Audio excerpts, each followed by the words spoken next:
সাকিব আল হাসানের bowling action অবৈধ।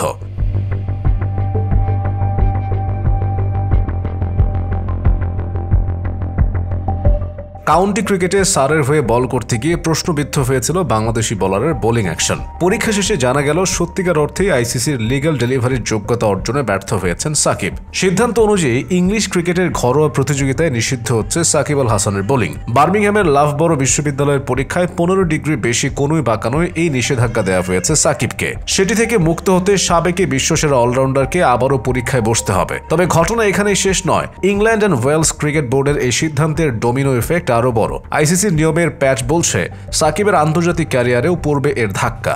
বাংলাদেশের জার্সিতেও বোলিং করার ক্ষেত্রে সাকিব আল হাসান পড়বেন বাধার মুখে। ICC regulations for the review of bowlers reported with suspect illegal bowling actions আইনে আটকে যাচ্ছেন সাকিব। আইনের 11.3 ধারায় বলা হয়েছে, একটি জাতীয় ক্রিকেট ফেডারেশন যদি কোনো বোলারকে তাদের নিজস্ব নীতিমালার অধীনে ঘরোয়া ক্রিকেটে নিষিদ্ধ করে এবং সেই নিষেধাজ্ঞা যদি স্বীকৃত পরীক্ষাগারে মানসম্মত বিশ্লেষণ বিধি অনুযায়ী করা হয়, তাহলে সেই নিষেধাজ্ঞাকে আইসিসি আমলে নেবে এবং আন্তর্জাতিক ক্রিকেটে আরোপ করবে। একই অনুচ্ছেদের শেষ দিকে বলা হয়েছে, অতিরিক্ত কোনো আনুষ্ঠানিকতা ছাড়া সব জাতীয় ক্রিকেট ফেডারেশন এবং তাদের অধীনস্থ ঘরোয়া ক্রিকেটেও একই নোটিশ স্বয়ংক্রিয়ভাবে কার্যকর হবে। আইসিসি এবং জাতীয় ক্রিকেট ফেডারেশনগুলো সিদ্ধান্ত আরোপ ও কার্যকরের জন্য সব পদক্ষেপ বিধিসম্মতভাবে নেবে, যার অর্থ আগামী দিনগুলোতে সাকিবকে বিভিন্ন ফ্র্যাঞ্চাইজি লিগে নাও দেখা যেতে পারে। এমনটাই যদি হয় তবে সাকিবের ক্যারিয়ারই প্রায় শেষ বলা চলে, কারণ চোখের সমস্যার কারণে প্রায় 1 বছর ধরেই সাকিবের ব্যাটে ধার নেই। বোলিংটাই ছিল তার কার্যকরী অস্ত্র। এবার সেই অস্ত্রেও ধরা পড়ল ত্রুটি। বোর্ডকে দেয়া 3 শর্ত পূরণ না হওয়ায় ক্যারিবীয়দের বিপক্ষে ওয়ানডে সিরিজেও সাকিব নেই।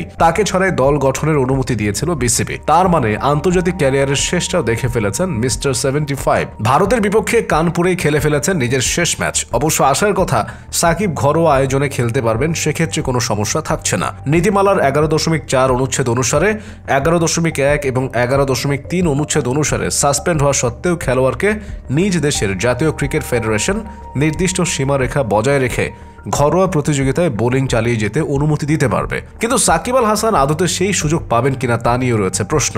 কারণটা রাজনৈতিক। এর আগে দক্ষিণ আফ্রিকা সিরিজে নিজের শেষ টেস্ট খেলতে দেশে আসতে চেয়েছিলেন সাকিব, পারেননি। 5 আগস্ট পরবর্তী সময়ে তার বিরুদ্ধে দাঁড়িয়ে যাওয়া জনরোষের কারণে বিপিএল এ অংশগ্রহণটাও তাই অনিশ্চিত তার জন্য। সব মিলিয়ে অনিশ্চিত হয়ে গেল এই অলরাউন্ডারের ক্যারিয়ারের শেষ অধ্যায়টাও। 2006 সালে আন্তর্জাতিক ক্রিকেটে পা রাখা সাকিব এখন পর্যন্ত 3 সংস্করণে খেলেছেন 447টি ম্যাচ, নিয়েছেন 712 উইকেট। বিশ্বের বিভিন্ন প্রান্তে নিয়মিত ফ্র্যাঞ্চাইজি ভিত্তিক টি-20 খেলছেন দীর্ঘদিন ধরে। তবে এবারের আগে কখনোই কোথাও তার বোলিং অ্যাকশন প্রশ্নবিদ্ধ হয়নি।